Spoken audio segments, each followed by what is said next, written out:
खुलुमबाय आं माइनाव बसुमतारी गिबियावनो बर' रादाब नायगिरि नोंथांमोनखौ आंनि चेनेलाव बरायबाय लोगोसे गोजोन फुंबिलिनि गाहाम हामलायथि बावहरबाय नोंथांमोननि थाखाय लानानै फैबाय आं गोदान मोनसे रादाब नोंथांमोना भिडिअखौ अननानै जोबजासिम नायलांदो। दिनैनि गिबि खौराङाव दङ दिनै सानसेनि उनावनो गाबोन 15 आगस्ट 79थि भारत उदांस्रि सान गुवाहाटीनि खानापारायाव 79थि भारत उदांस्रि साननि हाबाफारिनि थाखाय पेरेड सोलोंनायाव साखाफारा जादों।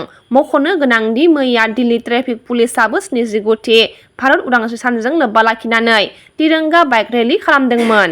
गुवाहाटीआव खारखोमाना थानाय देहा फालांगिरि रिम्पी उर्फेखौ बशिष्ठ पुलिस बिफाना हमनो हाबाय होनना खौरां मोननाय जादों। मख'नो गोनांदि साननैसो सान सिगांनिफ्राय रिम्पी उर्फेआ पुलिसनि नोजोरनिफ्राय खारखोमाना दङमोन। नाथाय मैया बशिष्ठ पुलिसनि गोख्रों नाजानायजों रिम्पी उर्फेखौ हमनो हाबाय होनना मिथिनो मोन्दों। उदालगुरि जिल्लायाव गोलाव समनिफ्रायनो रायजो राजाया हास्थायबोनाय बायदियै आरो एबसुआ दाबि दैखांबोनाय बायदियै मैया मोनथाम बिफानखौ लानानै उदालगुरि कलेजाव बड'लेण्ड मुलुगसोलोंसालिनि केम्पासखौ बेखेवनानै होबाय बिटिआरनि गाहाय प्रमद बर' बिथाङा।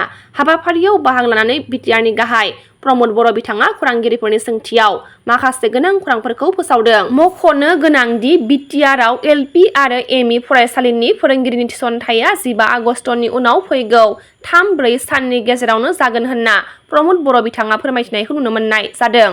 गोबां अखा हाबाय थानायनि जाउनाव गुवाहाटी नोगोरमानि दाब दाब जायगायाव गोबां दैबाना जानायखौ नुनो मोननाय जादों जायनि जाउनाव थांलाय फैलाय हान्था मेलायाव गोबां जेंना गोग्लैदों होनना खौरां मोन्दों। मख'नो गोनांदि गसाइगाव महकुमानि सिङाव थानाय कसुगाव फरेस्ट रेन्जनि बेन्दोंआव थानाय सालबारि गामिया गोबां अखा हानायनि जाउनाव दैजों लोमजानायखौ नुनानै सालबारि गामिनि थागिबि सुबुंफोरनो एडब्लिउडिसिनि इएम मण्डल हासदा इएम थिरकु थुदुआ माइरं आलु दालि आरो साथा राननानै होदों। आसाम सोरखारा ट्राइबेल बेल्ट एन्ड ब्लकखौ सिफायनो बेबायदि साननाय जायाखै बेबायदि सिमाङावबो साननाय जायाखै होनना सिएम हिमन्त बिश्व शर्मा बिथाङा खौरां बिजोंनि गेजेरजों फोरमायथिदों। दिनै आसामाव बिजेपि सोरखारा 10 बोसोर जाबाय माब्लाबाबो ट्राइबेल बेल्ट एन्ड ब्लकखौ सिफायनो कमप्रमाइज खालामाखै होनना डक्टर हिमन्त बिश्व शर्मा बिथाङा खौरां बिजोंनि गेजेरजों फोरमायथिदों। बेनि उल्थायै आसामाव 600 गामियाव गोदानै micro' tribal belt and block खालामनोसो थांखि लादों होनना सिएम हिमन्त बिश्व शर्मा बिथाङा फोरमायथिदों।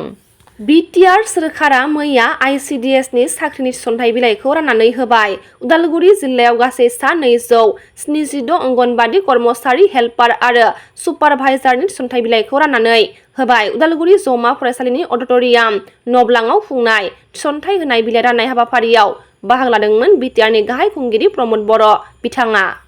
अल आसाम ट्राइबेल संघआ बिजेपिनि आफादगिरि दिलीप शइकियाखौ ट्राइबेल ओनसोलाव बयकट खालामनायनि उनावबो माखासे साननि उनावनो मैया क'क्राझारनि चन्द्रपारायाव राजिब ब्रह्मनि जानानै बिसायख'थि फोसावदिं मेलाव बाहागो लादोंमोन। मख'नो गोनांदि दिलीप शइकियाया बिटिआर ओनसोलाव बयकट खालामजानायनि उनावबो बाहागो लानायखौ नुनानै क'क्राझाराव एमपि दिलीप शइकियानि नुजाथिफैनायखौ गोसोम गाबनि फिरफिला लानानै गोख्रों रावजों सोंखारिदों क'अर्डिनेशन कमिटि बिटिआर ट्राइबेल संघ आरो अल आसाम ट्राइबेलआ। तामुलपुर जिल्लानि कुमारिकाटा खैरानियाव लामानि जाब्रबथायजों गोब्राब जोखोम जानांदों सानै लाइमोना। खौरां मोननाय बायदिब्ला कुमारिकाटा हाथाइनिफ्राय मसलपुर जाला फारसे थांनाय लामानि खैरानियाव हरखाबै जायो बे लामानि जाब्रबथाया। 1 नं सान्थिपुर गामिनि 15 बोसोर बैसोनि आकाश बिसास आरो 19 बोसोर बैसोनि खुदिराम बिसासआ बे जाब्रबथायाव जिउ खोमानो गोनां जादों होनना खौरां मोननाय जादों। खौरां मोननाय बायदिब्ला AS 171854 नाम्बारनि मटर साइकेल आरो AS 01BM2322 नाम्बारनि गंसे ट्राक गारिनि गेजेराव हरखाबै जादोंमोन बे जाब्रबथाया। उदालगुरि जिल्लानि खाग्राबारि खान्थालबारिनि थागिबि खगेन बर'आ आसाम आर्ट एन्ड मिउजिक ससाइटिनि सिङाव गामि ओनसोलाव गथ'फोरखौ फोरोंथाय होनो खाग्राबारिनि नलबारि गुदि फरायसालियाव मिस्टार केबि डेन्स स्टुडिअ मुंनि मोनसे गोदान स्टुडिअखौ गायसनदों।